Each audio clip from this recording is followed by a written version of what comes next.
transporte terrestre, marítimo, aéreo y multimodal. Al final, la idea es dejar al menos unos 15 minutos para que podamos ir conversando respecto de las preguntas que surjan en el quórum auditorio, en el fondo, ¿vale? Entonces, antes de entrar al fondo, tenemos que necesariamente hacer un par de disclaimers. El primero es que cuando queramos conversar respecto de casos particulares, mejor nos guardemos aquello para el correo electrónico, que es el punto 2. Ahí está mi correo, el correo de la oficina. Yo no tengo ningún problema con que me escriban sobre casuísticas específicas, sobre contingencias que hoy día eventualmente estén viendo y evidentemente ahí, conforme la conversación lo vaya dando, uno puede ya formular recomendaciones particulares. Así que tratemos de que las preguntas que formulemos hoy día sean todas genéricas y que tengan que de algún modo ver con lo que discutamos durante la sesión. Después de esos dos primeros puntos, el tercero es que la extensión de esta sesión es súper limitada, o sea, solo para que se hagan una idea, los que no necesariamente son abogados, cuando hablamos de responsabilidad civil hablamos de un tema que en pregrado significa al menos un semestre de estudio, que tiene múltiples posgrados, y en transporte son varios cursos de especialización. Por lo tanto, vamos a tratar de condensar todo eso para darle una mirada holística en lo que nos queda de tiempo, en el fondo. Así que si sienten que hay temas que no tratamos con la profundidad que corresponda, también se lo guardan para el correo electrónico y yo feliz o tenemos una conversación siguiente o les acompaño el material que estime que puede ser pertinente para resolver sus consultas, ¿bien? Y finalmente, bibliografía recomendada. Aquí me atrevo a recomendar cosas dependiendo de la situación en la que estemos. Si es que estamos hablando entre abogados, bueno, no nos perdamos mucho y vamos al Tratado de Responsabilidad Extracontractual, el del 2023, la última edición de don Enrique Barros. Ahí está todo en el fondo, en la Biblia de este asunto. Sí, estamos en el caso de no ser abogados, bueno, hay dos muy buenos libros. Primero, el de Introducción a la Responsabilidad Civil Genérica de don Carlos Pizarro Wilson, abogado que se dedica también a la litigación y al ejercicio profesional, aparte de la vida académica. Un libro nuevo, está fresquito de tirantelo blanca, por lo tanto es muy cómodo, es muy fácil de leer. Y no un libro, sino más bien una serie de apuntes del profesor Juan Andrés Orrego, están disponibles en su página web, y yo les acompañé, o bueno, les va a llegar al final de la sesión, un extracto de los apuntes que están bien actualizados, la última actualización es del 9 de enero de este año. Finalmente, siendo abogados o no abogados, pero apasionados por el mundo del seguro, les recomiendo el libro de responsabilidad civil que se editó hace poquito, que es de mi autoría. Viene de cerca la recomendación, pero igual no se lo pierdan porque realmente lo que hace es lo mismo que vamos a hacer hoy día, o sea, hablar desde la perspectiva de la responsabilidad civil, desde conceptos romanísticos, desde qué es el daño y cómo se relaciona el daño con el quantum o con lo pretendido en términos de indemnización de perjuicios, hasta estatutos especiales que están contenidos en las pólizas depositadas y no depositadas en la Comisión para el Mercado Financiero. Por lo tanto, es un libro que al final tiene como tintes de manual, que se los tengo obligadamente que dejar recomendados, ¿bien? Dicho lo anterior, y siendo las 5:10, vamos de lleno al tema que nos convoca. Cuando hablamos de responsabilidad civil, hablamos de algo que legalmente se define como una obligación que tiene una persona, sea natural o jurídica, respecto de la ciudadanía o respecto de los demás o respecto de terceros. Esa obligación dice relación con reparar o compensar todos los perjuicios que se causen con ocasión de la ejecución de una conducta dañina, ilícita o lícita. En estas 5 palabras que acabo de decir hay conceptos bien clave. Entonces, lo primero es que la responsabilidad civil hay que entenderla como un sistema que creó el legislador, que está contenido en ley, diseñado para compensar aquellos perjuicios que terceros, injustificadamente, les toque soportar. Yo diría que ese concepto de responsabilidad civil fue el que gobernó desde tiempos decimonónicos hasta hace muy poco. A donde yo les acabo de decir el perjuicio que se debe soportar por conductas ilícitas, tienen que agregarle una coma. Y es que la doctrina, en tiempos modernos, entiende de que hay perjuicios que también deben ser soportados, pero que derivan de conductas lícitas, tales como la expropiación por utilidad pública, tales como el estado de necesidad, cuando hay un tercero que no tiene mejor remedio para evitar un daño mayor que causar un perjuicio menor a un tercero que no tiene ninguna relación con aquello que está ocurriendo. ¿Se entiende, verdad? Por lo tanto, la responsabilidad civil como mecanismo de reparación de perjuicios está establecido en genérico, tanto para daños que se motiven por hechos lícitos como por hechos ilícitos.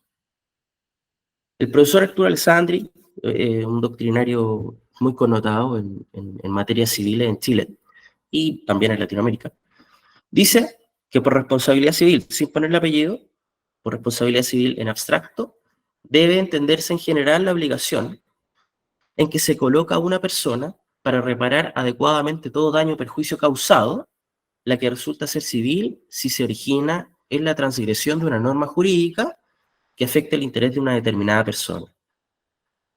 La que resulta ser civil, coma, y eso último lo pueden eliminar, porque quiere decir que si se trata de una norma civil, distinguiéndola de lleno de las normas penales, por ejemplo, de las normas administrativas o de las normas constitucionales.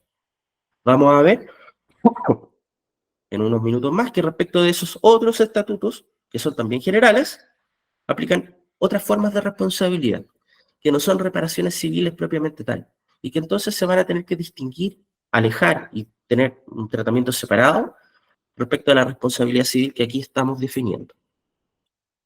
Bien, tratado de conceptualizar este ordenamiento especial que tenemos, que se llama responsabilidad civil, tenemos que ir a sus fuentes. De algún modo dijimos que la fuente, a modo conceptual, es la ley. Bueno, tengamos presente también que conforme las mismas definiciones del Código Civil, el contrato que se otorga una con otra parte es también ley para las partes. Por lo tanto, siendo una especie, siendo una categoría o siendo una fuente del derecho, es también una fuente de responsabilidad civil. Segunda fuente de responsabilidad civil es la comisión de un delito o cuasi delito civil. No nos confundamos con el delito o cuasi delito penal, que se está regulado en un estatuto jurídico distinto que se llama Código Penal y leyes penales complementarias. Cuando hablamos de un delito o cuasi delito civil, hablamos de aquellas conductas tipificadas, pero dentro del Código Civil, como por ejemplo, el no pago del canon de arrendamiento en el contrato de arriendo. Eso es un ilícito o más bien un incumplimiento contractual de naturaleza civil, que si es que ocurre con dolo podría ser considerado un ilícito civil. La diferencia, súper en general, entre la idea de delito y cuasi delito, dice relación con el animus de quien ejecuta la acción, ¿vale? En el delito vamos a tener la ejecución de una acción cometida con conocimiento respecto de los perjuicios, una actitud dolosa.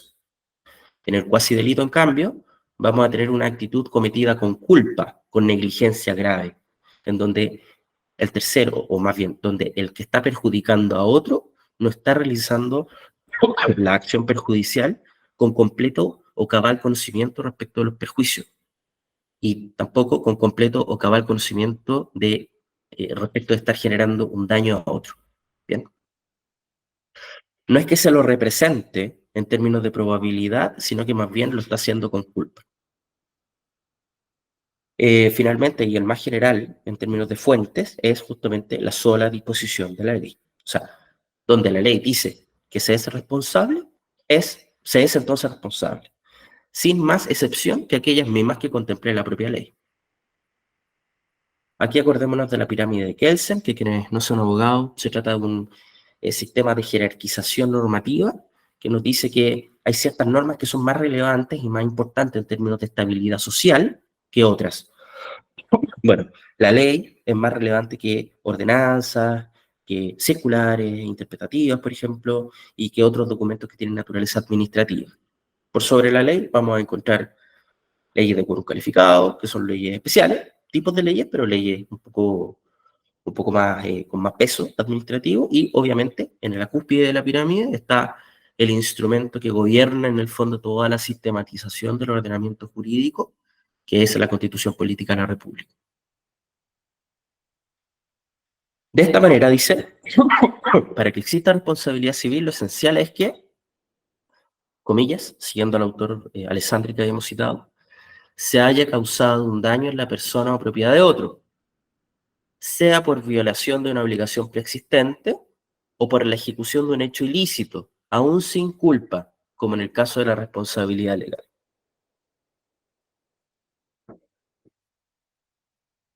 En general, la responsabilidad civil se puede categorizar. Y si uno quiere ser bruto para definir esa categorización, uno puede derechamente decir que la responsabilidad civil puede ser contractual o extracontractual, siempre cuando estemos hablando del mundo de cosas civiles. Si estamos hablando del mundo de las responsabilidades genéricas, tenemos la responsabilidad civil, contractual o extracontractual, y vamos a tener el resto de responsabilidades, como les dije al principio. La administrativa, la penal, eh, la constitucional o la que corresponda, o la del Estado, etc. Bien. En lo que nos compete, tenemos que distinguir entonces respecto a la responsabilidad extracontractual y de la contractual. La contractual, que es la más simple de entender, es aquella que se presenta en los casos en que existe un contrato entre las partes. Contrato que sabemos que por lo que dictamina el Código Civil se entiende como ley para las partes. En este caso, la responsabilidad contractual, la responsabilidad puede derivar del incumplimiento de las obligaciones contractuales. Y puede, porque que exista un contrato no quiere decir de que no existan perjuicios que se puedan generar por incumplimientos ajenos al contrato. Caso típico, el contrato que se genera de manera simulada, no de manera simulada, de manera... no nos damos cuenta cada vez que entramos a un supermercado, de momento en que entramos sin haber consolidado la compra, se genera una relación de consumo. Los términos de ese contrato se van decidiendo cada vez que nosotros transitamos por los pasillos y vamos tomando mercadería que al final vamos a pagar. El contrato finalmente se perfecciona cuando se completa el pago previo a salir del supermercado. Ahí hay una relación contractual. Por lo tanto, si yo me intoxico comiendo algo de lo que compré, son daños que se tienen que resolver a través de la responsabilidad civil establecida en el Estatuto Pro Consumidor y que se ampara en el fondo en el contrato de consumo, que es la compraventa de mercadería. Eso no obsta a que yo pueda también reclamar responsabilidad si es que saliendo del supermercado me caigo. Yo no compré en el fondo un servicio de movimiento, no compré un traslado, no compré un servicio de seguridad, pero sí está en el paraguas de las relaciones civiles el hecho de que ese tercero tenga que ser diligente en las condiciones físicas que está disponiendo respecto al consumo. Por lo tanto, ahí tenemos una realidad contractual que se asocia a la compraventa propia y una realidad extracontractual que se puede tramitar por fuera del contrato. Si yo voy con mi hijo y yo consolidé la relación de compraventa porque yo pagué, respecto de mi hijo igual existe una responsabilidad extracontractual que es ineludible respecto del tercero civilmente responsable que es el supermercado.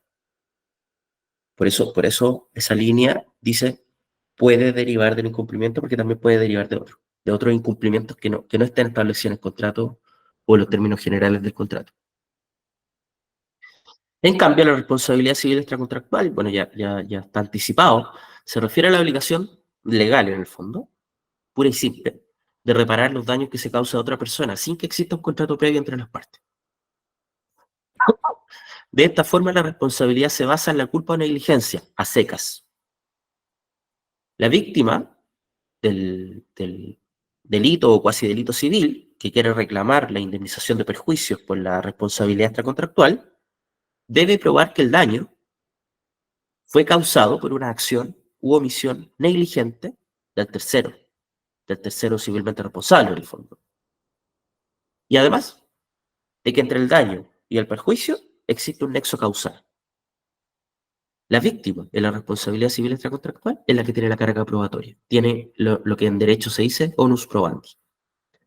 En la responsabilidad contractual, en cambio, existe de alguna forma una presunción respecto de la causalidad y por lo tanto el tercero civilmente responsable es el que tiene que efectuar el mayor esfuerzo probatorio para probar que actuó con la debida diligencia conforme los estándares conductuales que estaban definidos en el contrato.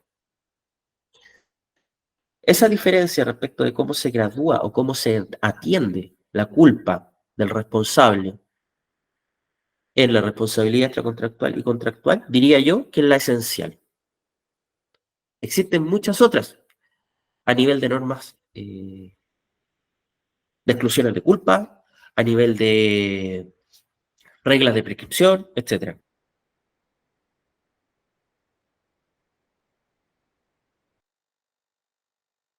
Ay, me disculpa que estoy terriblemente resfriado, pero estamos sobreviviendo. Bien, entonces, hecha esta primera categorización, tenemos ahora que hacer el punto de nuevo de que esta idea de responsabilidad civil, contractual y extracontractual no tenemos que confundirla de la responsabilidad penal. Ya dijimos, la responsabilidad penal no solo está contenida en el Código Penal y las leyes complementarias, no es que solo sea una... No es que solo yo me tenga que cambiar de libro y por eso estoy cambiándome de responsabilidad. No. Los fines normativos que persiguió el legislador en cada uno de los estatutos además son distintos. En la responsabilidad penal, el objetivo del legislador no es reparar el perjuicio, sino más bien es la protección de bienes jurídicos que son deseados por la sociedad. Entonces, cuando a mí me roban mientras yo estoy comprando en un supermercado, yo puedo reclamar la responsabilidad civil contractual o extracontractual, dependiendo del consumo de la relación de consumo que corresponda respecto del supermercado, pero tengo también que ejercer las acciones penales que correspondan respecto de el delincuente que me robó, porque es respecto de él a quien se le van a imponer normas o sanciones o penas que lo que buscan es proteger el bien jurídico propiedad privada. Entonces, cuando queramos distinguir de formas de responsabilidad, acordémonos que no solo tenemos que ir a leyes distintas, sino que además tenemos que atender a fines distintos. ¿Bien? Bueno, ya dijimos, tenemos que distinguir la responsabilidad contractual de la extracontractual, que a pesar de ser dos responsabilidades civiles, tienen fundamentos distintos. Y también debemos distinguir, y esto quizás es más teórico, pero también hay que hacerlo, distinguir la responsabilidad contractual de aquella que es puramente legal. Dijimos que la ley es una fuente de la responsabilidad civil, correcto. Pero la responsabilidad legal se refiere a ciertas y específicas hipótesis que están reguladas en los artículos que están mencionados en el PPT, en donde lo que hace el legislador es definir derechos especiales, personalísimos, en donde se establece el nacimiento de obligaciones que surgen aun cuando no haya contrato, o aun cuando no exista o no se haya cometido aún un acto o un ilícito civil o un delito o un cuasi delito civil. La responsabilidad legal, a diferencia de la responsabilidad extracontractual, implica la existencia de un vínculo jurídico que es preexistente entre las partes vinculadas por un daño. Cuando hablamos de las partes vinculadas por un daño nos referimos en general al causante del perjuicio y a quien padece el daño. Bueno, quien padece el perjuicio tiene, por un lado, una pérdida que es patrimonial o extrapatrimonial, que es el perjuicio propiamente tal. Pero además, por otro lado, tiene una utilidad. La utilidad es que en su patrimonio se radica la acción. Disculpa, aquí me están levantando la mano. ¿Puede ser? Sí, don Oscar Harder. Perfecto, cuénteme. Geraldine en realidad, que estamos con el mismo... Geraldine, perdón. Sí, es que tengo una confusión un poquito que quisiera aclarar respecto de la responsabilidad civil contractual y extracontractual. Porque según lo que estoy entendiendo de tu explicación, en la responsabilidad civil contractual no estaría cubierto por las tradicionales pólizas de responsabilidad civil que se ofrecen en el mercado porque es extracontractual.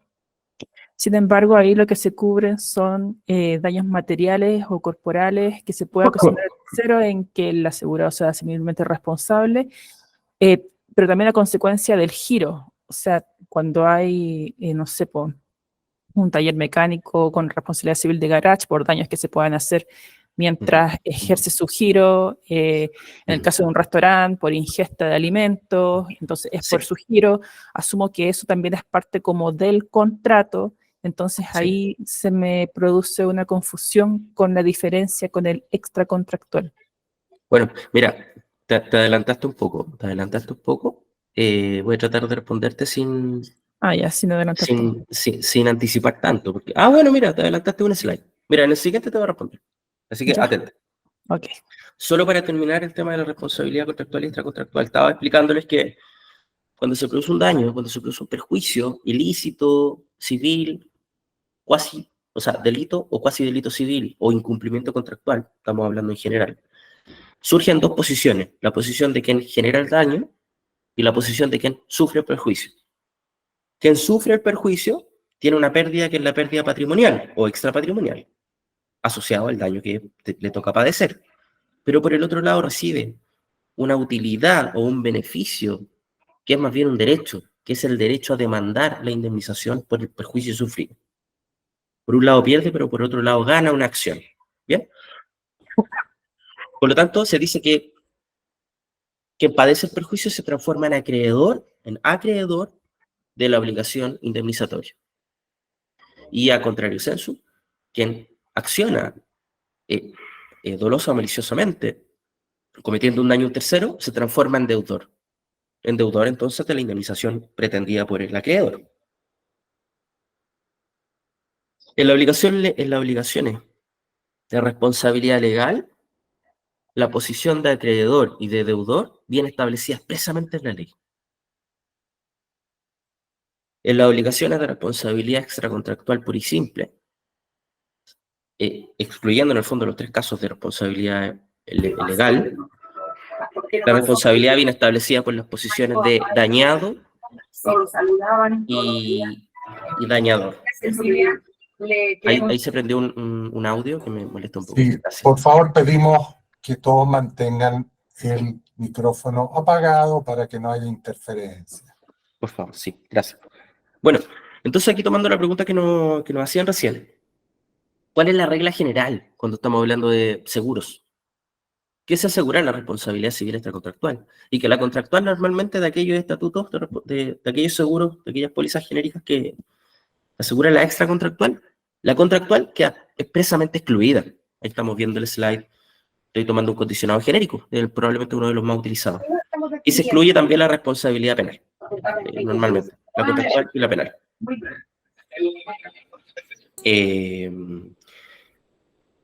Pero, y aquí respondiendo a la pregunta, existen dos formas de asegurar la responsabilidad contractual. A través de pólizas que cubren la responsabilidad contractual o a través de otros seguros que por la definición de la relación que existe entre el acreedor y el deudor de esta acción indemnizatoria posterior al siniestro, sí o sí va a ser contractual. Vamos a decir entonces que las pólizas que cubren el transporte aéreo, marítimo, terrestre y multimodal son pólizas que están cubriendo responsabilidad contractual.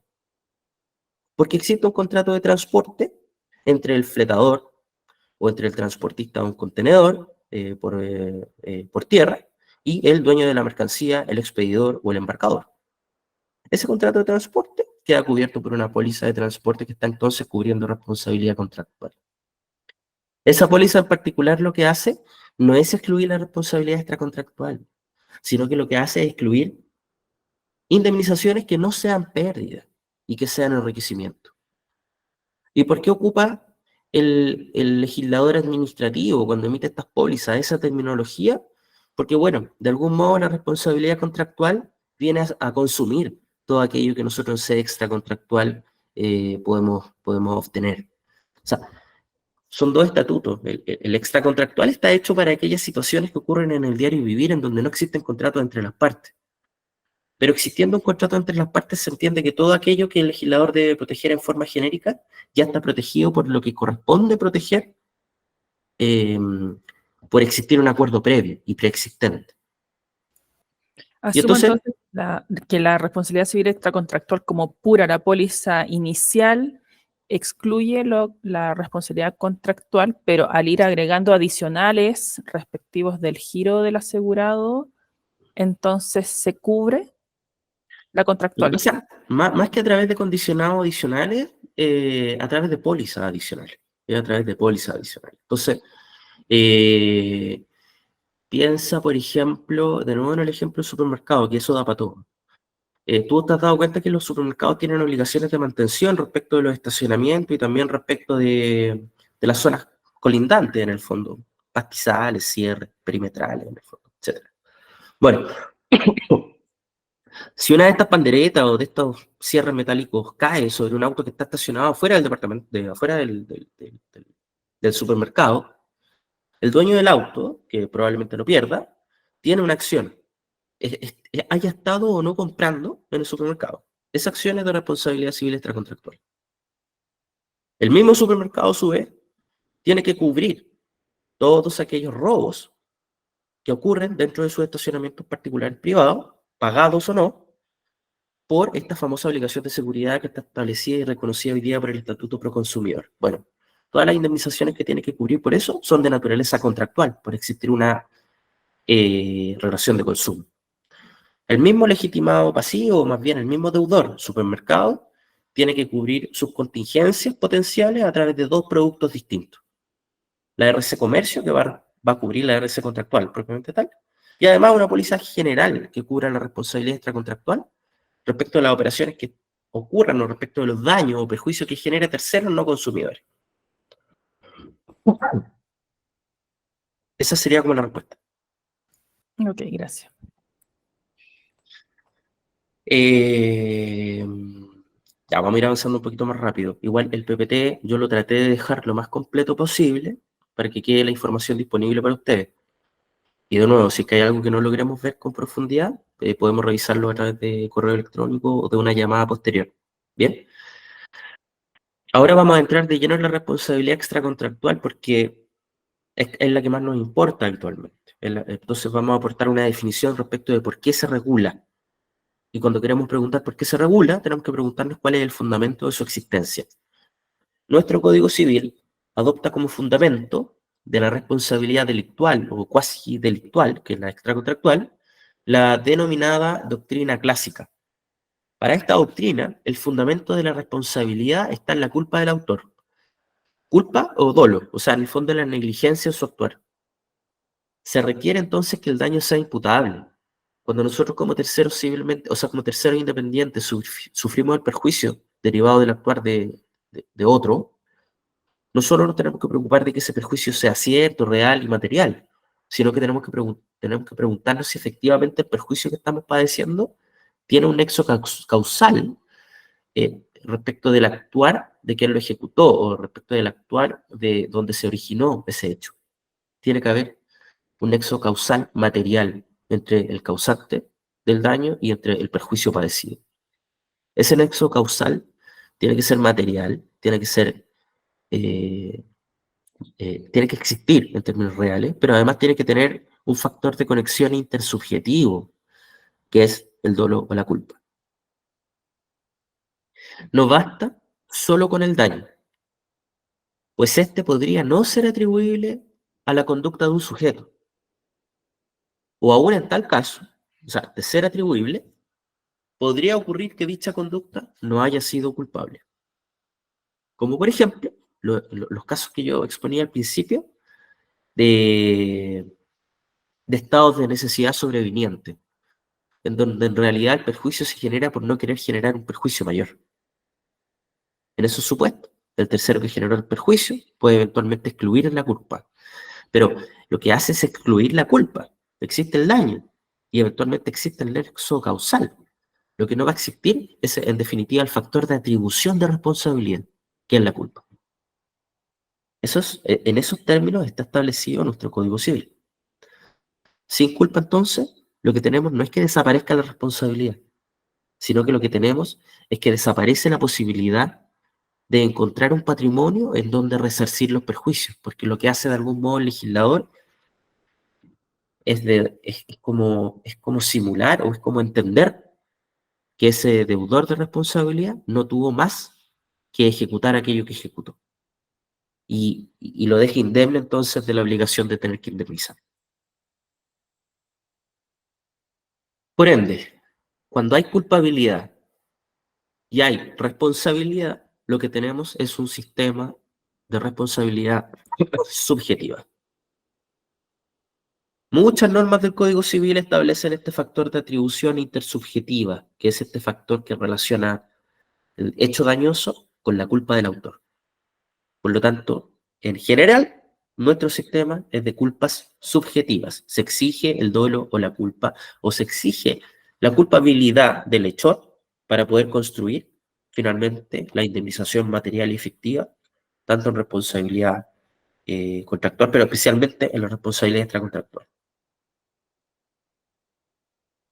Ahora bien, algunos autores modernos, y digo yo modernos de los últimos 40 o 50 años, han criticado esta visión clásica.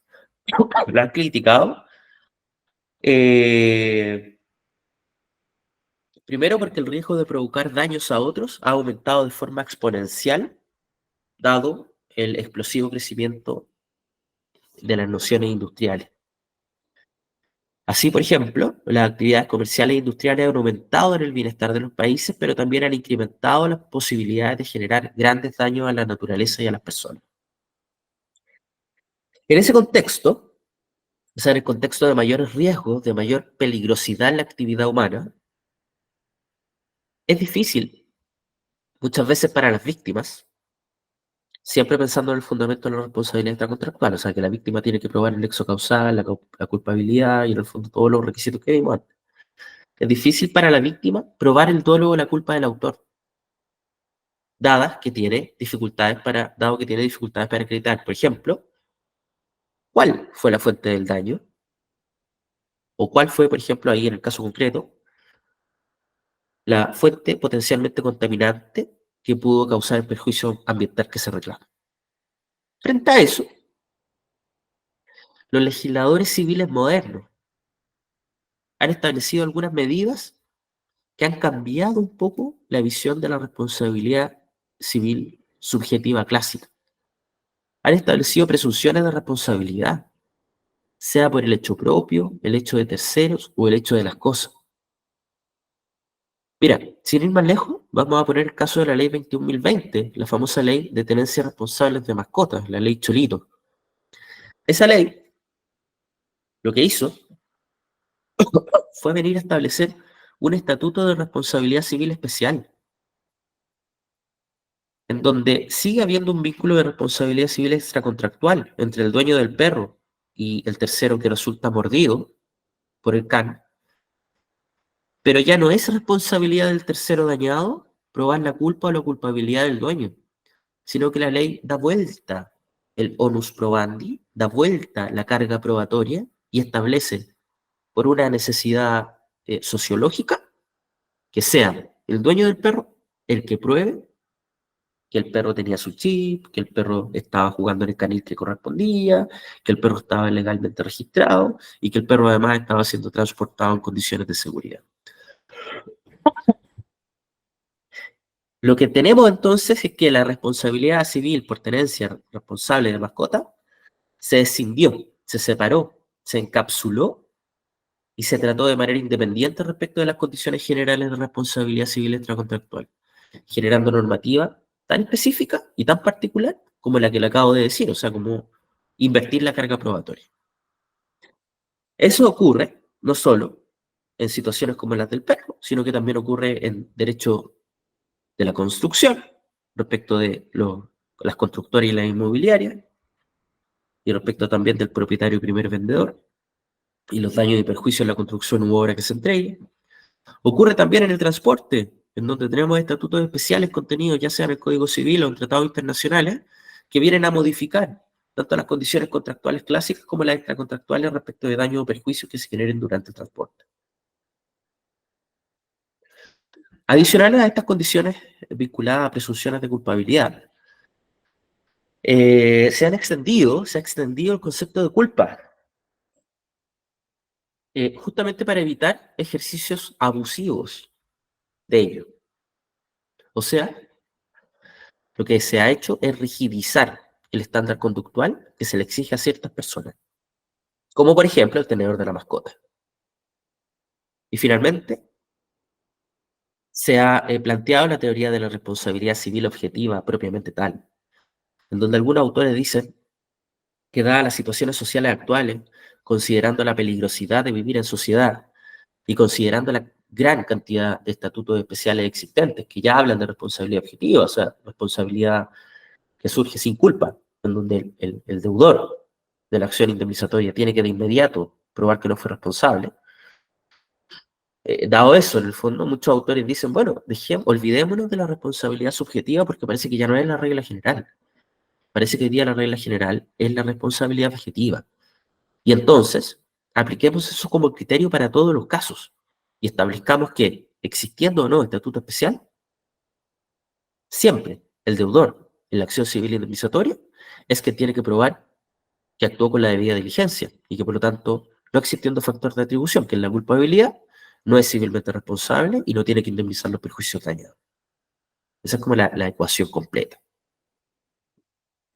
Respecto a la responsabilidad civil extracontractual, que como vimos es la que en términos generales se asegura con mayor normalidad, es más común en el mercado, tenemos que los elementos son el daño. Tiene que existir un perjuicio. Ese perjuicio tiene que ser material y cierto. No puede ser un perjuicio que se presuma, o un perjuicio eventual, o un perjuicio hipotético. Si efectivamente tú vas y quieres reclamar el daño emergente derivado de la reparación al vehículo por un choque, tienes que probar que esa reparación ocurrió y que los daños fueron materialmente reales. El daño, además, tiene que ser imputable. Como dijimos, para que exista la culpabilidad tiene que haber un factor de atribución. Ese factor de atribución de responsabilidad es la culpa o el dolo. Entre el daño y entre la imputabilidad tiene que existir una relación de causalidad. El actuar del deudor en la acción de indemnización de perjuicio tiene que ser la causa mediata del perjuicio que se reclame. Hay teorías sobre la equivalencia de las condiciones y hay otras teorías más que buscan eventualmente interpretar o explicar de mejor manera qué es la causalidad entre el perjuicio y el actuar del hechor. Esas son particularidades que o se resuelven en juicio o se litigan más bien en juicio, o que se tienen que resolver en siniestros que son complejos de liquidar. Pero tiene que existir la causalidad y la causalidad es un elemento que tiene sustentos teóricos que permiten construirla cuando no es todo claro. O sea, si es que efectivamente yo no tengo el choque de dos móviles, sino que tengo un camión que pasó a exceso de velocidad y que por el movimiento desbarrancó un auto que estaba en una berma, bueno, tendríamos que entrar a efectuar probanzas ya técnicas respecto de si la velocidad efectivamente movió una gran masa de aire, que esa masa de aire tenía la altitud suficiente como para desbarrancar el auto, acreditar además que el auto estaba en una zona segura y no en una zona imprudente, para que no haya existido exposición imprudente al riesgo, etcétera, etcétera. Y como tercer, o como cuarto más bien, factor o elemento de la responsabilidad civil extracontractual, se exige la capacidad delictual. O sea, delictual o casi delictual, acordándonos de que aquí no hay contrato y que la responsabilidad contractual, el actuar del deudor de la acción indemnizatoria, se tiene que encuadrar en delito o casi delito civil. Tener capacidad en términos civiles, bueno, es tener más de cierta edad en el fondo, es que no sé, que el siniestro no lo haya ocasionado un infante, porque si lo ocasiona un infante, el responsable no es el infante, sino que más bien es su tutor, es su padre, etc. Que no haya sido un demente, o que no haya sido un tipo, no sé, interdicto por dilapidar su activo, en fin, hay causales de capacidad que están establecidas en el Código Civil. Elemento fundamental en la responsabilidad civil extracontractual, el daño. Existiendo el daño, nosotros vamos a tener, a partir del perjuicio, todos aquellos elementos que necesitamos acreditar. O sea, vamos a poder llegar a cómo esto se imputa a un tercero a través de un factor de atribución o a través de la culpa. Vamos a entender cuál fue la mecánica de hechos que derivaron en el daño y por lo tanto vamos a tener el nexo causal. Y bueno, teniendo el nexo causal y teniendo el perjuicio, vamos a entender cuál fue su causa. Teniendo la causa, podemos identificar si quien ejecutó el acto era capaz o no era capaz de hacerlo. En términos civiles, digo yo. en términos de posibilidad. La resarcibilidad del daño se limitará o se restringirá en base a sus condiciones necesarias para la reparación. Es por ello que justamente definimos que para que un daño sea indemnizado, para que un perjuicio sea resarcible, debe traducirse en la lesión de un interés legítimo. El típico caso de el tipo que fue a concretar la compraventa de droga y que en el camino lo robaron la droga. O sea, después, si quiere reclamar el perjuicio de la droga que perdió, probablemente ese interés sea ilegítimo y no esté amparado por el sistema jurídico. Además de ser legítimo, el daño debe ser cierto. No debe estar cierto, me refiero en términos de que debe ser material, debe existir. No debe ser probable ni debe ser presunto. No debe estar reparado, justamente porque el sistema busca evitar el enriquecimiento sin causa. Ejemplo clásico, cuando van en sede laboral a demandar el lucro cesante y operó algún seguro de mutualidad o algún seguro de seguridad social. O sea, si hay algo que previo a la acción indemnizatoria en contra del empleador indemnizó el lucro cesante del trabajador afectado, bueno, se tendrá que descontar aquello que ya recibió y se tendrá que entonces indemnizar el remanente de daño que no fue efectivamente resarcido. No pueden haber dobles indemnizaciones respecto de un mismo daño. Típico también es el caso del transporte de mercaderías por mar. Si un contenedor de fruta llega a destino, esa fruta se da como pérdida total, las opciones que tiene el recibidor o el embarcador, dependiendo de quién tenga la carta de subrogación, son reclamar al seguro de carga propio o son reclamar al seguro de la naviera. Y la naviera a su vez puede repetir en contra de los terceros que proveen servicio. Bueno, lo primero que va a hacer la naviera es preguntarle al reclamante. Primero, bueno, ¿estás habilitado para reclamar en el fondo? Y segundo, ¿vas a ocupar tu seguro de carga o no? Si es que no lo vas a ocupar, fírmame una renuncia. Si es que ya lo ocupaste, entonces el que tiene que ejercer la acción de cobro es el asegurador de carga, una vez subrogados los intereses del embarcador. Porque si no, al embarcador se le estaría generando una doble indemnización respecto a un mismo perjuicio. De una forma de fraude. Y finalmente, el daño debe ser superior a aquel daño tolerable.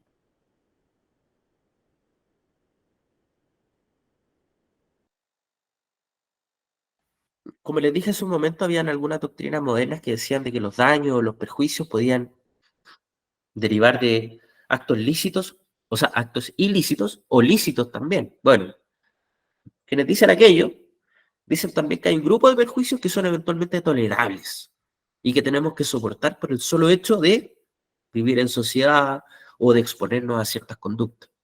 Como por ejemplo, no sé, si estamos en un taco, en una hora peak, probablemente sea tolerable tener que escuchar que alguien toque la bocina más de una vez si es que quiere transitar rápido.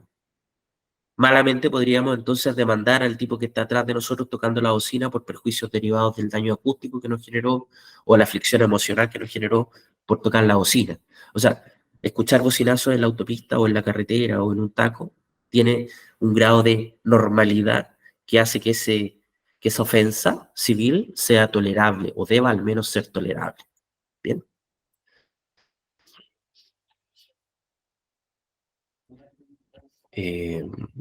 Ahí sí. El daño, como elemento esencial, se puede clasificar en patrimonial o extrapatrimonial. No nos confundamos con la responsabilidad contractual o extracontractual. En ambos estatutos puede existir responsabilidad patrimonial o extrapatrimonial. Perdón, puede existir daño patrimonial o extrapatrimonial. Cuando hablamos del daño patrimonial, nos referimos a aquel perjuicio que es valuable en dinero de manera objetiva. Tenemos el lucro cesante como la pérdida de aquella legítima utilidad esperada.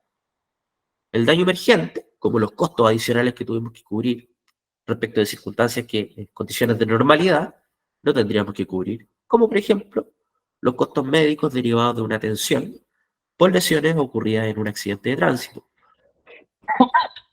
Lucro cesante en ese mismo accidente de tránsito sería por ejemplo, la imposibilidad de seguir trabajando en mi vehículo como Uber. Entonces, lo que debo demandar como lucro cesante es la pérdida de la utilidad que yo esperaba recibir por los días que no voy a poder trabajar en mi vehículo, y debo reclamar como daño emergente los costos de reparación del vehículo y los costos de la atención médica que yo haya tenido que solventar. También, siguiendo con la presentación de algunas ideas más originales, el profesor Fabián Elorriaga, civilista de la Universidad Adolfo Ibáñez y abogado integrante de la Corte de Apelaciones de Valparaíso, trajo a Chile a través de su tesis doctoral a mediados de los años 90 la idea de la pérdida de la chance. Esta sería una partida especial, autónoma, de daño patrimonial, que dice relación con la pérdida de la utilidad, o más bien, con la pérdida de la posibilidad de ejecutar una opción de negocio o una opción que en condiciones normales yo hubiese tenido y que me hubiese reportado un beneficio. La pérdida de la chance se ha construido básicamente sobre la base de acciones civiles indemnizatorias derivadas de negligencia médica, en donde por problemas o malas decisiones en los tratamientos primarios se ha perdido la oportunidad de un tratamiento secundario que hubiese sido una mejor opción para la patología que padecía el tercero afectado. En esos casos se reclama no solo la indemnización del daño moral, no solo la indemnización del daño del lucro cesante y el daño emergente, sino que se reclama como partida patrimonial independiente la valoración de haber perdido la posibilidad de haberme atendido en mejores condiciones. Eso ocurre en el mundo de las cosas vinculadas al daño patrimonial.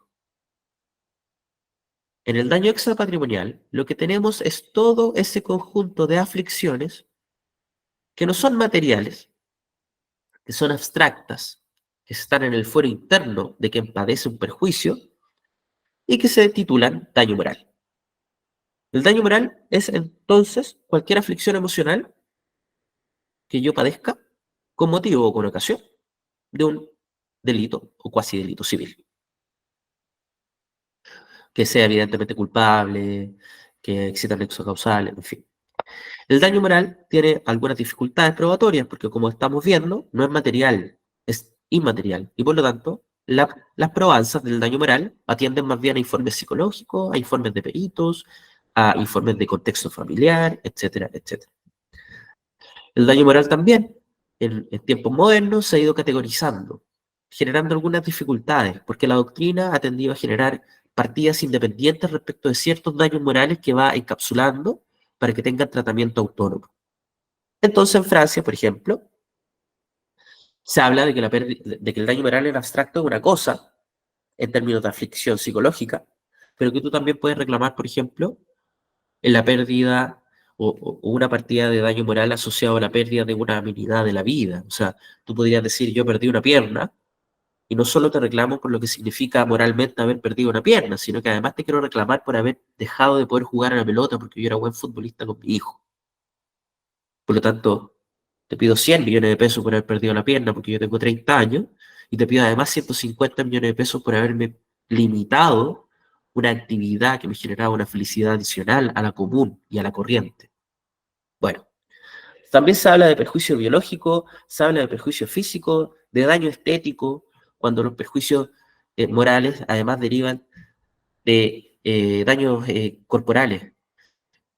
Por lo tanto, existen varias partidas que no todas se han ido aceptando en Chile, pero sí es importante entender de que el daño moral tiene esos dos fenómenos, que son la dificultad probatoria y tendencia a aumentarse en términos de partidas a través de ciertas ideas de autonomía que tendrían algunos daños morales respecto de otros. ¿Bien? Bien. Ahora vamos a entrar a la segunda parte. Les pido que me den un segundo que voy a prender la luz del lugar.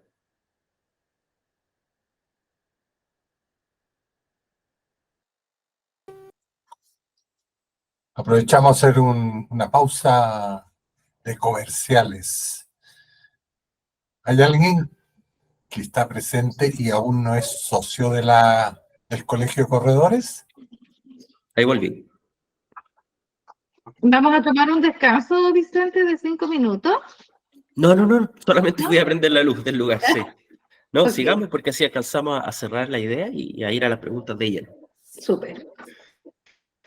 Bueno, hablamos entonces de Estatuto de Responsabilidad Civil General, hablamos de que existe una responsabilidad extracontractual y una contractual, y después dijimos que la extracontractual tenía ciertos elementos, que eran 4, y dijimos que en doctrina clásica se entendía de que la responsabilidad civil extracontractual en Chile era subjetiva, porque exigía la existencia de un factor de atribución, que es la culpabilidad, que debe sostenerse a través de la prueba de la culpa o el dolo. Ahora bien, dijimos también que hay estatutos de responsabilidad que tienen tratamientos especiales. Y nosotros, como el título de la charla lo dice, vamos a revisar con algún grado de detalle los estatutos vinculados al transporte. Vamos a ver transporte terrestre, marítimo, aéreo y multimodal. Y lo haremos siempre desde la perspectiva del porteador o del transportista. No es necesariamente desde la perspectiva del dueño del medio transportador.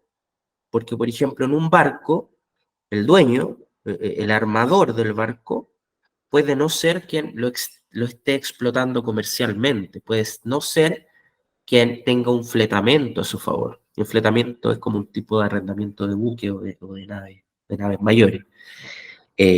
Ahí entonces tú vas a tener que dirigir tu acción al transportista o al porteador, que va a ser el tipo que va a estar ejecutando la acción comercial de transporte mediante un título que es el fletamento. Y va a ser distinto del dueño o del armador de la nave. Lo mismo ocurre con todos los medios transportadores que se pueden involucrar en distintas cadenas de transporte. Porteador, diremos que es la persona física o jurídica que se obliga mediante una remuneración, el pago de un precio, a conducir y a entregar por tierra, agua o aire, o todas al mismo tiempo, en un lugar convenido, las mercancías que le han sido confiadas para su transporte. Los estatutos de responsabilidad civil asociados al transporte son estatutos autónomos e independientes de los estatutos generales de responsabilidad civil contractual y extracontractual que acabamos de ver. O sea, aquí tenemos que tener claro que cuando hablamos de responsabilidad del transporte, nos estamos refiriendo a aquella responsabilidad que surge entre el transportista o el porteador y el dueño de la mercancía que se transporta. ¿Bien? Si es que el transportista terrestre que está moviendo tambores de aceite pierde los tambores de aceite porque estaban mal cargados en su camión y daña vehículos que estaban en la autopista, bueno, entre el dueño del vehículo dañado y el transportista existe acción de responsabilidad civil extracontractual que tiene que estar amparado a través de una póliza especial para aquello. Entre el dueño de la carga y el transportista que estimó mal los tambores de aceite, existe responsabilidad contractual que se tiene que cubrir a través de la póliza de transporte respectiva. Pueden entonces existir distintos tipos de responsabilidad dependiendo del interviniente que quiera pretender una indemnización. Y obviamente dependiendo si que existe o no un vínculo preexistente que vendría dado por el contrato. Bien. El mundo de la responsabilidad civil del transporte es tan especial y es tan autónomo como, por ejemplo, el de la responsabilidad civil laboral, que se regula por las normas que están contenidas en el Código del Trabajo y en las leyes de seguridad social complementarias. La responsabilidad civil ambiental también, en la responsabilidad civil derivada del ámbito de la construcción también. Son estatutos especiales que vienen a complementar o vienen a otorgarle reglas especiales y específicas a aquellos mercados o aquellas áreas industriales que son sensibles para la estabilidad social y jurídica de una sociedad. Y bueno, dada esa importancia, entonces que el legislador decide establecer normas especiales. ¿Bien? Bien. Cuestiones generales, bueno, son partes de todo contrato de transporte, el porteador, que es quien contrae la obligación de conducir la carga, porteador o transportista, el cargador, remitente o consignante, que es quien por cuenta propia o ajena encarga la conducción. Sí, ese vendría a ser como la figura del forwarder, que podría ser un tercero que representa al embarcador. Y el embarcador podría también actuar en forma autónoma, pero muchas veces cuando hay, por ejemplo, condiciones de consolidación de carga respecto de cargadores chicos, como ocurre, no sé, en el Express, cuando uno se pide eh, una tetera o qué sé yo, bueno, uno no actúa como embarcador respecto de un contenedor de China Shipping.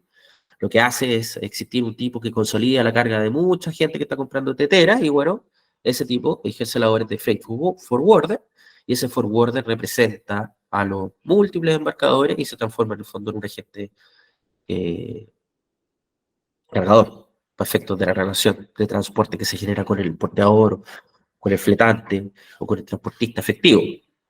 Y el consignatario es quien está legitimado por los documentos de transporte, el bill of lading o el documento que corresponda, para recibir la mercadería y en el fondo es el titular, es el portador del documento que acredita la transferencia de la titularidad de la mercadería.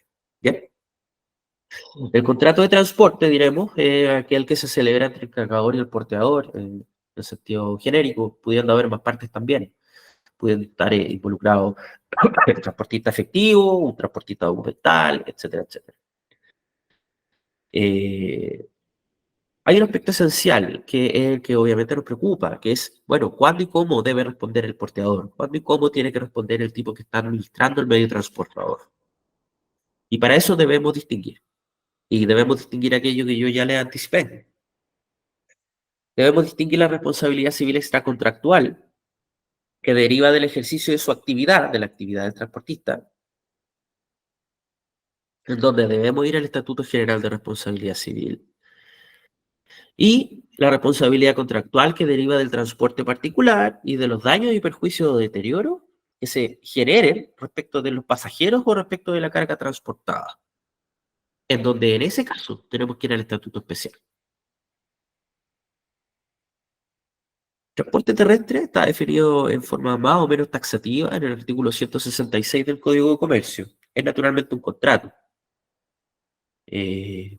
Por lo tanto, las partes vinculadas al contrato tienen un estatuto especial, no tienen que ir al Código Civil a ver la responsabilidad civil extracontractual. Hay un vínculo preexistente, entonces, entre las partes asociadas al transporte de una mercadería.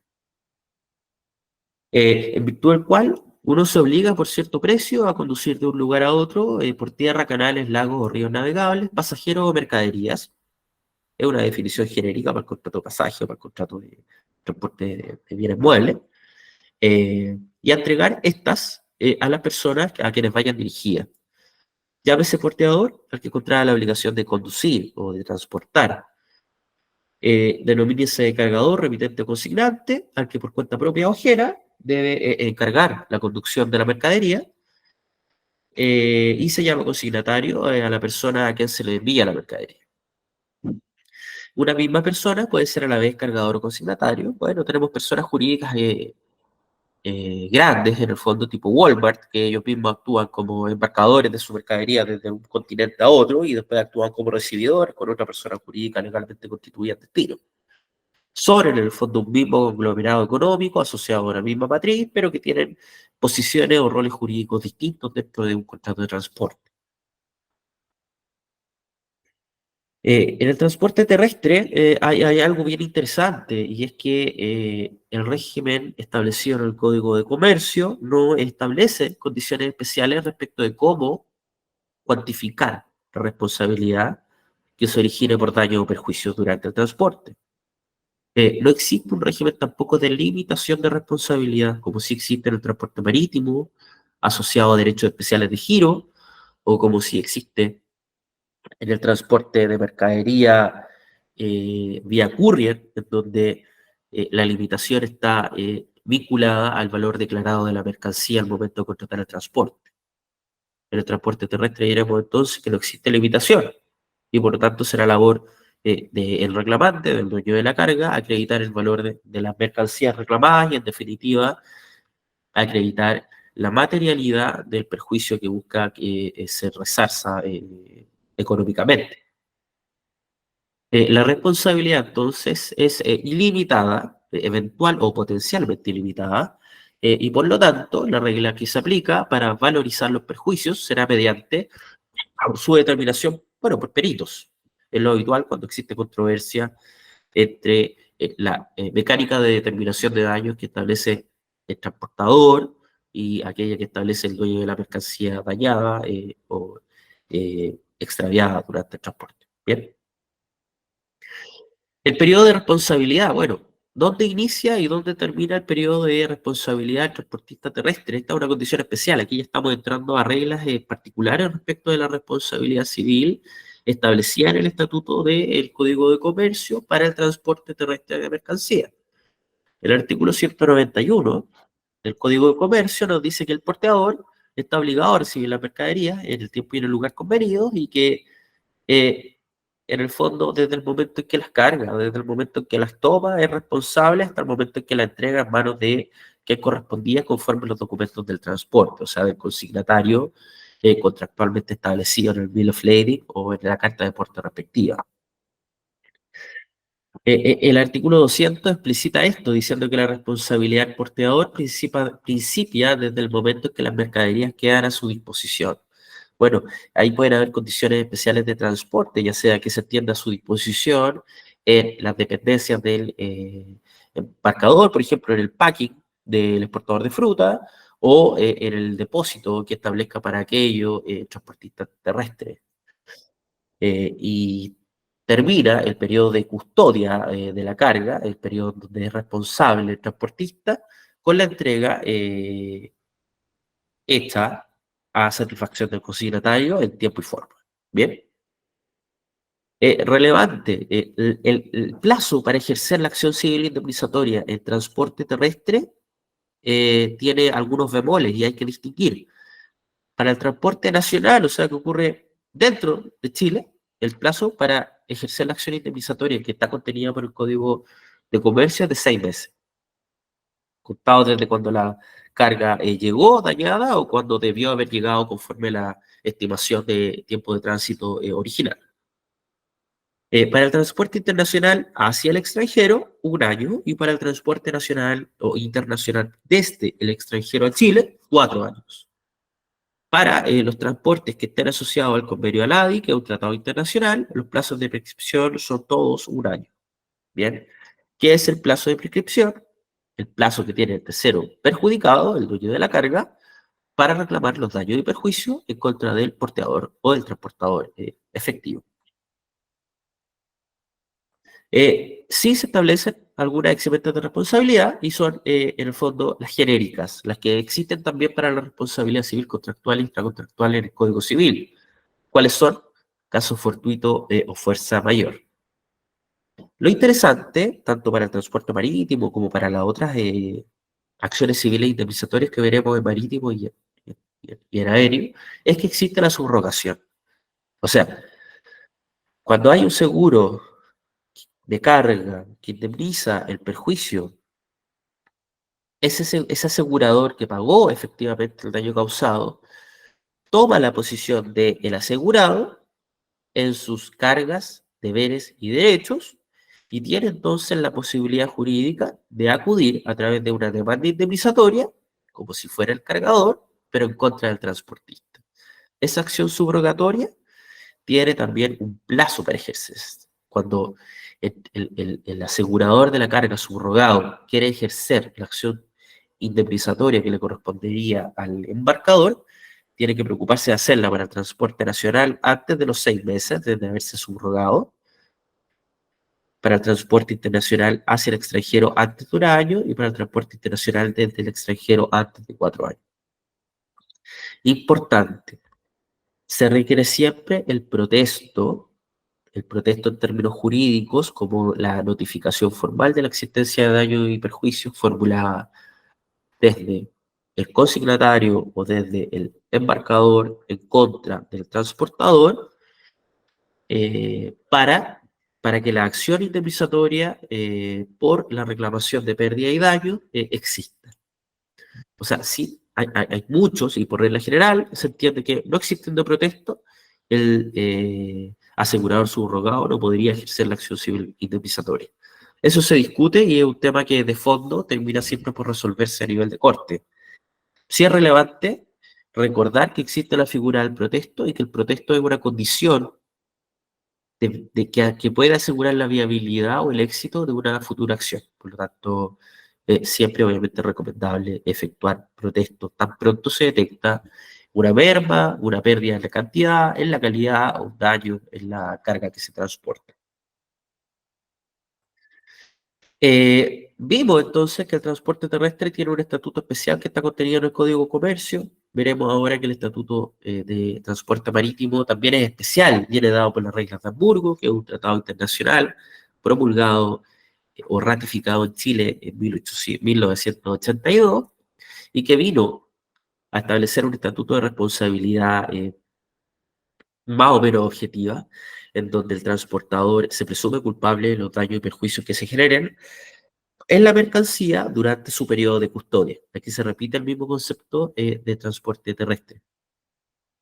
El estatuto especial, entonces, aquí va a venir, también está contenido en el libro tercero del Código de Comercio, o sea, no también, sino que está contenido en el libro tercero. El otro estatuto, el del transporte terrestre, está contenido en el libro primero, después de los actos de comercio, qué sé yo. Pero también este estatuto marítimo está contenido así de manera íntegra en un tratado internacional de derecho internacional público, que sería el Convenio de Hamburgo. ¿Bien? Ese sería el estatuto especial. Las obligaciones del transportador están establecidas en el artículo 974 y siguiente.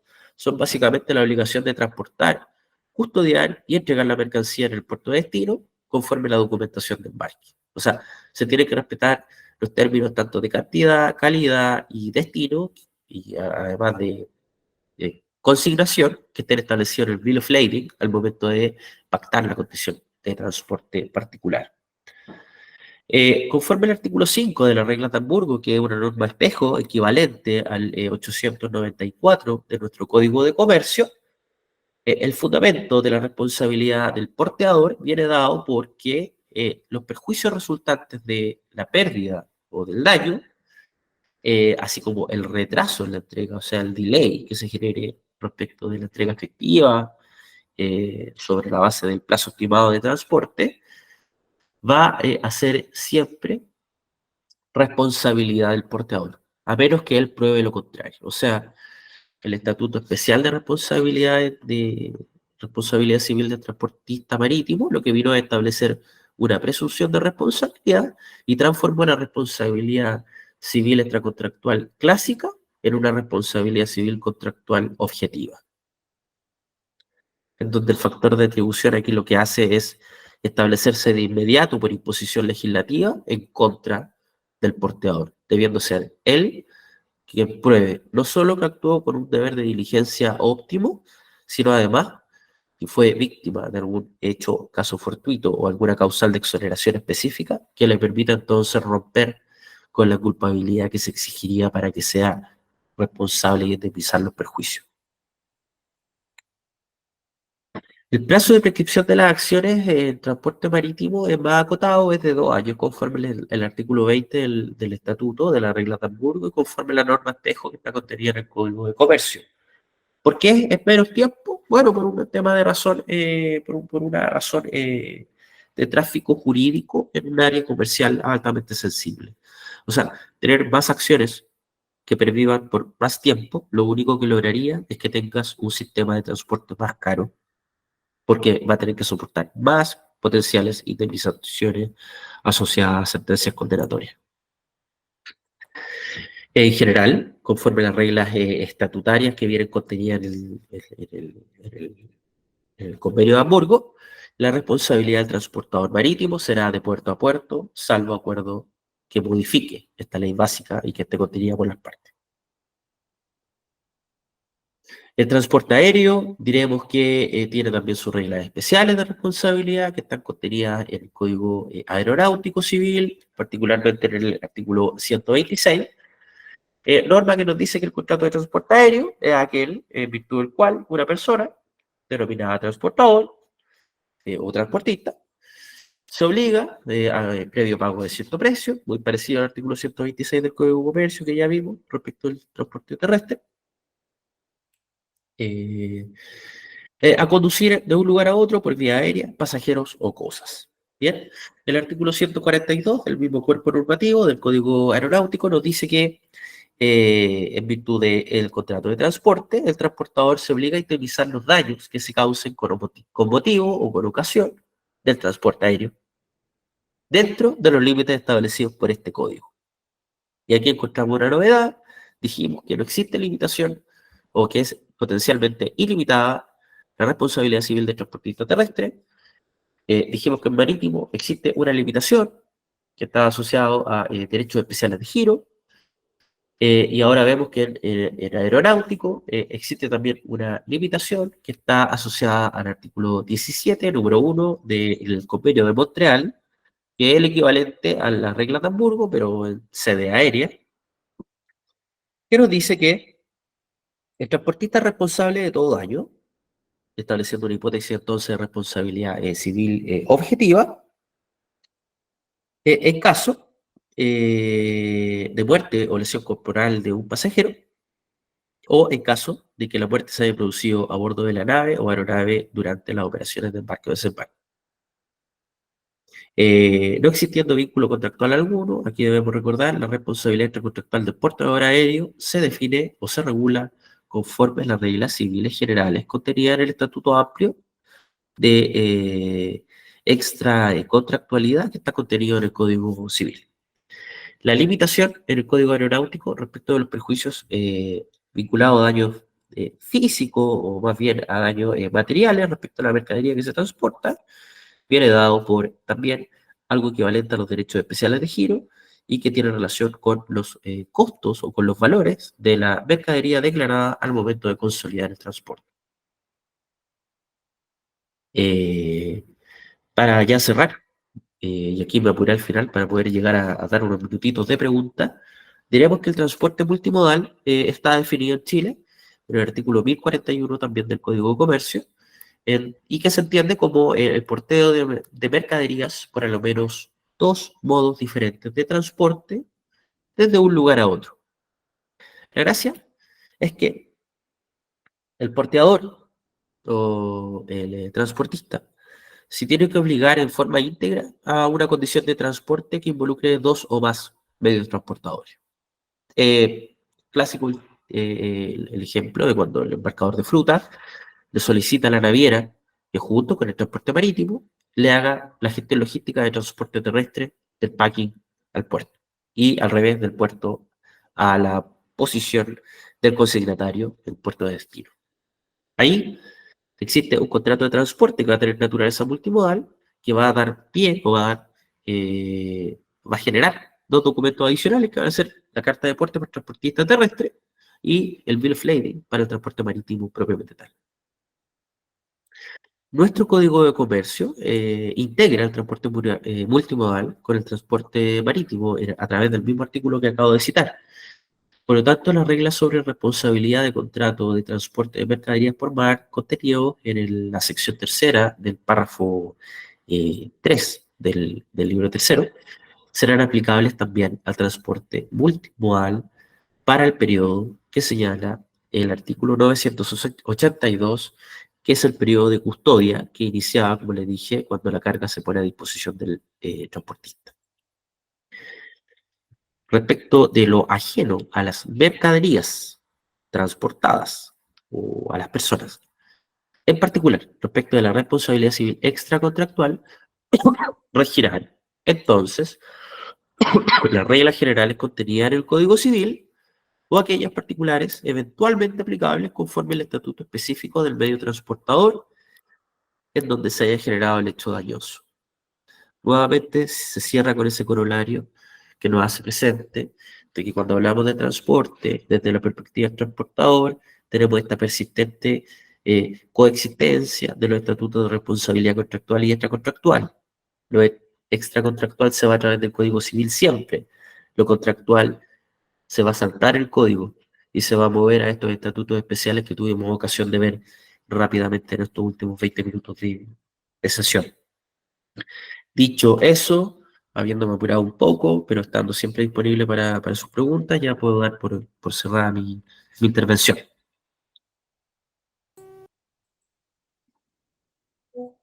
Muchas gracias, Vicente. En realidad es como para 5 seminarios este tema. Sabemos que es difícil de explicar temas tan complejos en 1 hora y cuarto, quizá un poquito menos que tuviste tú. Además que es un tema para mucha gente también un poquito agrio. Entonces, muchas gracias, Vicente, y dejamos el canal abierto para que los que quieran hacer preguntas las hagan. Yo tengo una pregunta para más ratito. Don Marjana, buenas tardes. Tiene una pregunta para Vicente.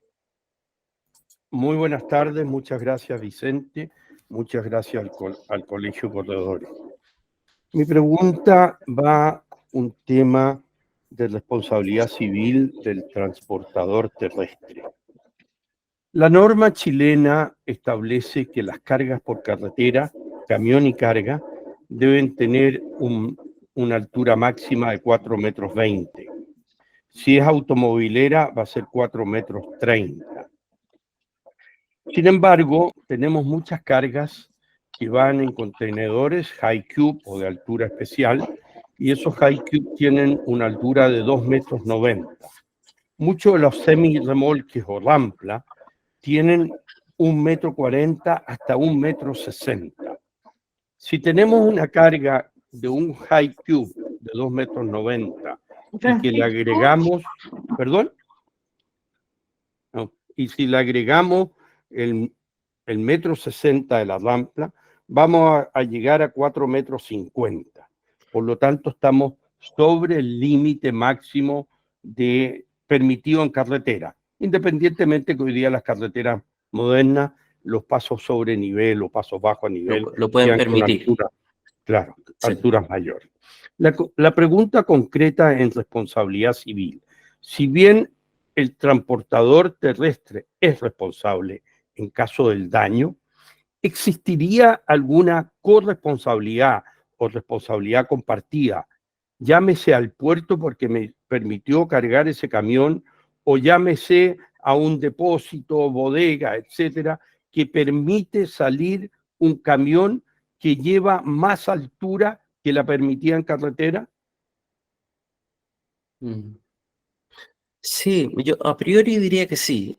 Yo creo que ahí también depende de las condiciones particulares que puedan acordar las partes dentro de ese transporte, porque yo creo que, bueno, aquí estamos hablando de un tema normativo que tiene que ver con la altura, que es un tema reglamentario más bien.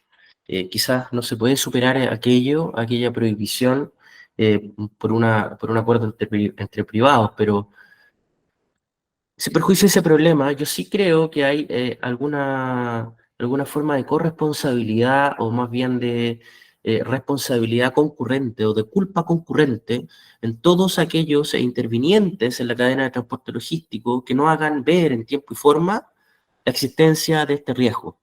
O sea, como yo lo veo desde la perspectiva preventiva, habiendo sido claims manager o siendo claims manager del evento, yo, si formara parte de esa cadena de transporte, ya sea como depósito, transportista terrestre o como subcontratista del transporte, yo haría ver de que en el fondo yo estoy dispuesto a ejecutar la función que se me encomiende, siempre y cuando se me tenga por absuelto de culpabilidad, atendido que se está incumpliendo una norma reglamentaria.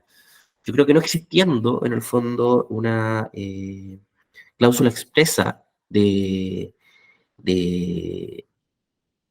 busque limitar la responsabilidad, yo creo que lo que están haciendo todos los intervinientes es concurrir en la culpa, es concurrir en el actuar en el negligente.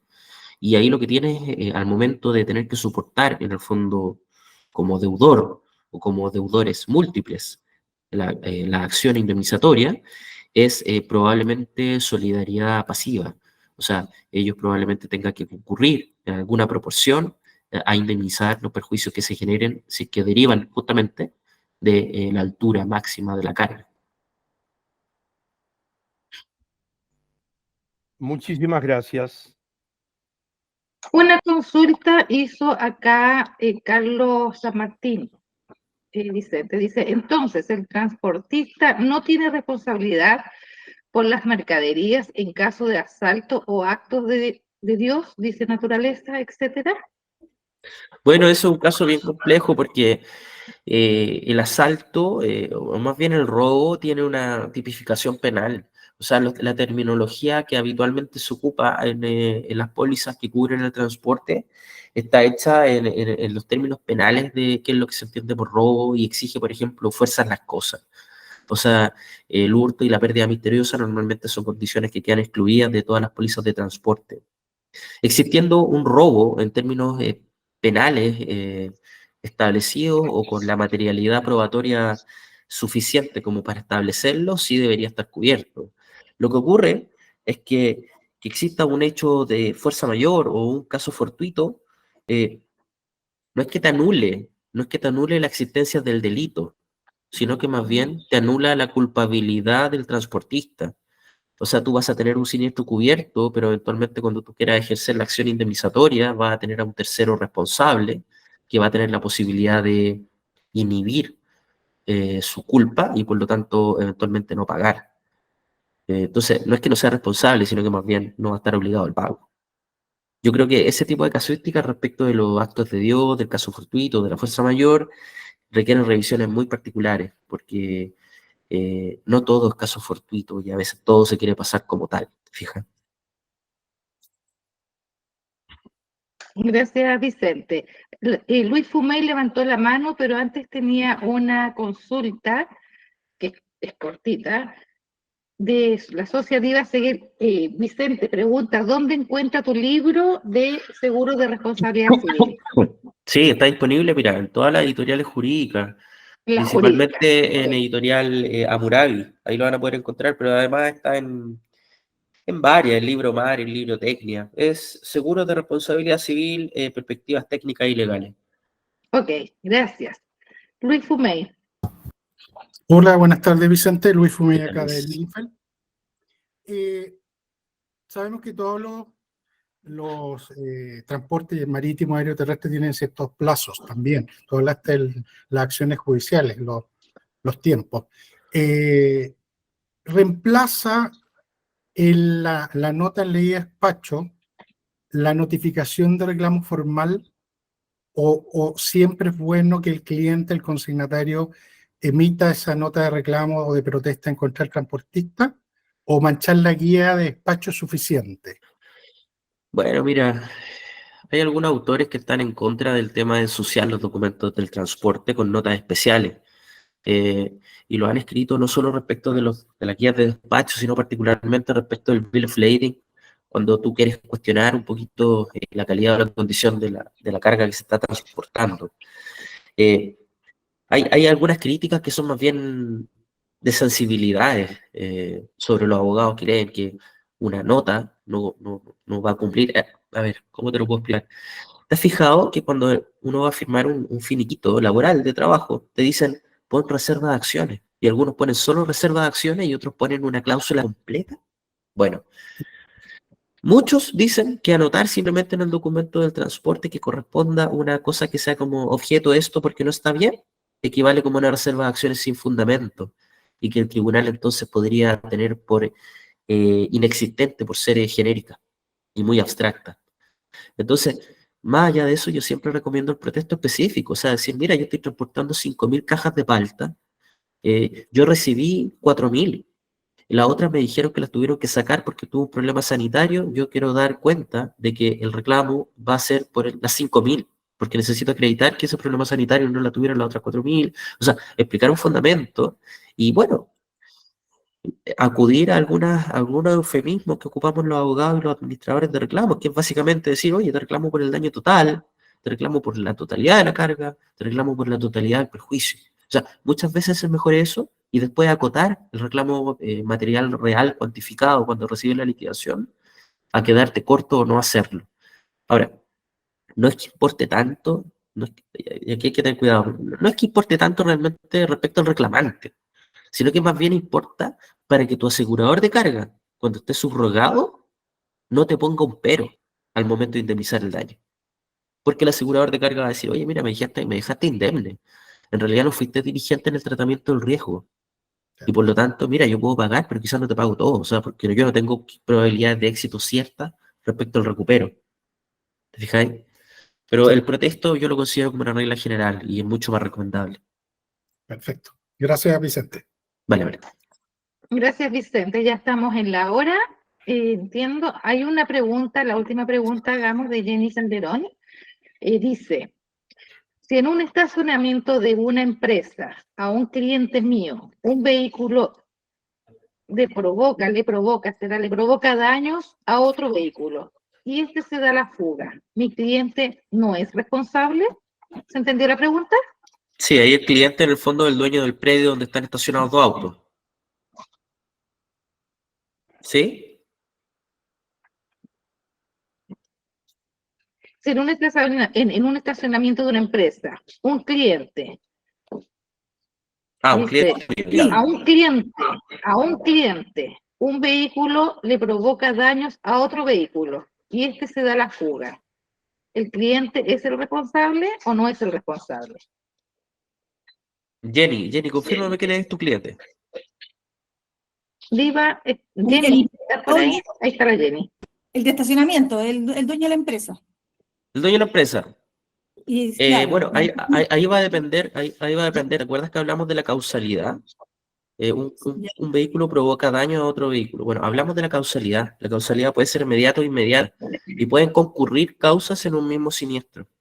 O sea, evidentemente podemos tener la negligencia del otro vehículo que se dio la fuga por conducir, por ejemplo, en sentido contrario, ¿no es cierto?, a lo que esté señalizado en el estacionamiento privado. Pero ¿qué ocurre, por ejemplo, si es que las vías de tránsito al interior del estacionamiento estaban obstruidas por carga mal ubicada? Carga que era del dueño del estacionamiento. ¿Qué ocurre por estacionamientos que no están bien señalizados, bien iluminados o que no están construidos conforme a las reglas de prevención de riesgo? En ese caso tendríamos eventualmente una culpa concurrente, o sea, una culpa inmediata, que es la culpa del vehículo que se dio la fuga, pero también una culpa mediata del dueño del estacionamiento por no haber cumplido con el rol de seguridad que le compete por disponer una zona de tránsito de vehículos abierta o cerrada eventualmente, pero una zona donde en definitiva se administra un riesgo. Así que pueden haber culpas concurrentes. Es una materia de caso a caso. ok, gracias. Gracias, Vicente.